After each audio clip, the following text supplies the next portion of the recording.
Praise the Lord, hallelujah. இயேசுவின் நாமத்தில் உங்களை வாழ்த்தி அன்போடு இந்த காலை உடன்படிக்கை தியானத்திற்கு வரவேற்கிறேன். And you're most welcome to the covenant of the day. And today is 14th January 2026, Wednesday, புதன்கிழமை. ஆண்டவர் நீ எதை கேட்டாலும் விசுவாசத்தோடு கேளு, என் நாமத்தில் கேளு என்று சொன்ன ஆண்டவர் அதை நீ பெற்றுக்கொள்வா என்று சொல்லிட்டு ஜெபத்தை பற்றி பேசிட்டு இருக்கும் போது நீ பெற்றுக்கொள்ள வேண்டும் என்பதை குறித்து நீ விசுவாசத்தோடு கேட்டா ஆண்டவர் செய்வார்னு சொல்லிட்டு அடுத்த ஒரு காரியத்தை சொல்லுகிறார் பாருங்களேன். அது ஒரு அற்புதமான காரியம். அது mark 11:25, Mark 11:25. And whenever you stand praying, if you have anything against anyone, forgive him, that your Father in heaven may also forgive you your trespasses.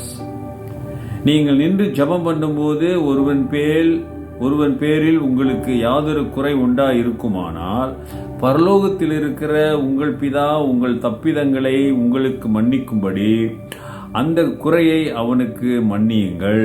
அல்லேலூயா.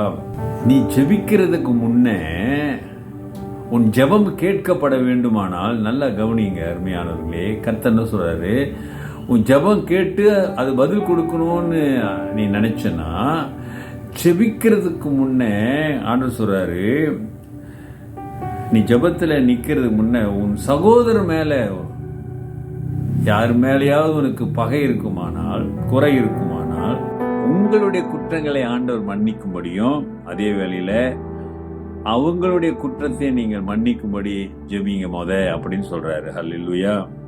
அந்த குறையை அவனுக்கு மன்னியுங்கள். பரலோகத்தில் இருக்கிற உங்கள் பிதா உங்கள் தப்பிதங்களை உங்களுக்கு மன்னிக்கும்படியும் அந்த குறையை அவனுக்கும் மன்னிக்கும்படியும் அதாவது உன்னை மன்னிக்கும்படியும் கேட்க வேண்டும். அதே சமயத்துல உன்னுடைய உண்மையிலே வருத்தமா இருக்கிற அவனுடைய குறையையும் மன்னிக்கும்படி நீ ஆண்டவரிடத்துல கேட்க வேண்டும். If you have anything against anyone, forgive them, forgive him, that your Father in heaven may also forgive you your trespasses. மன்னிப்பு கொடுத்து மன்னிப்பு கேட்க சொல்லுகிறார். அப்படி செய்யும்போது என்ன நடக்குமா அருமையானவர்களே? யோசிச்சு பாருங்க. இன்னைக்கு நிறைய பேருடைய ஜெபம் கேட்கப்படாததுக்கு காரணம் என்ன நினைக்கிறீங்க? விசுவாசிச்சா ஜெபம் பண்ற, உபவாசித்து ஜெபம் பண்ற, காத்திருந்து ஜெபம் பண்ற, ஆனா உன் ஜெபம் கேட்கப்படவில்லையே. காரணம் என்ன? யோசிச்சு பார்த்து ஒரு பதிலை கண்டுபிடிங்க. அதற்கான பதிலை கர்த்தர் நாளைக்கு சொல்லுவார், தருவார். இன்னைக்கே பாதி சொல்லிட்டாரு. உனக்கு விரோதமாய் செய்தவர்களை நீ மன்னி, அதே போல நீ மற்றவர்களையும் மன்னிக்கணும். When you stand before the prayer, ஜெபத்துக்கு முன்பதாக உன் ஜெபங்கள் கேட்கப்பட்டு ஒரு அற்புதம் நடக்க வேண்டுமானால் ஆண்டவர் சொல்றாரு, யார் மேலேயாவது உனக்கு குற்ற விரோதம் இருந்தா மன்னிச்சிரு. அப்ப கடவுள் உன்னையே மன்னிப்பாரு.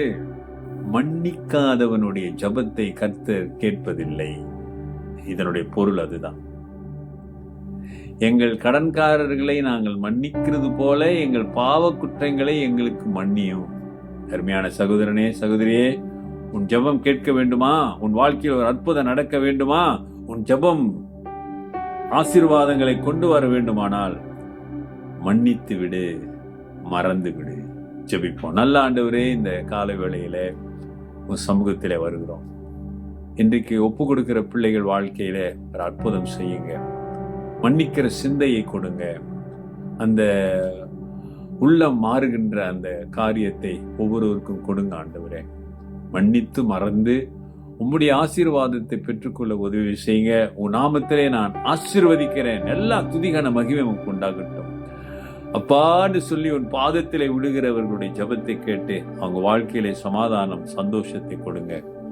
இயேசுவின் நாமத்தில் பிதாவே, ஆமென்.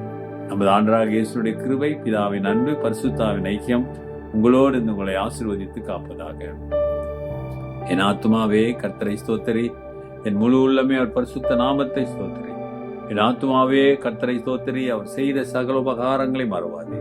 ஆமென். டியர் பிரதர், சிஸ்டர், சகோதரனே, சகோதரியே, மன்னிக்க பழகிவிடு, மன்னித்து மறந்து விடு, உன் ஜெபம் கேட்கப்படும். Take care and God bless.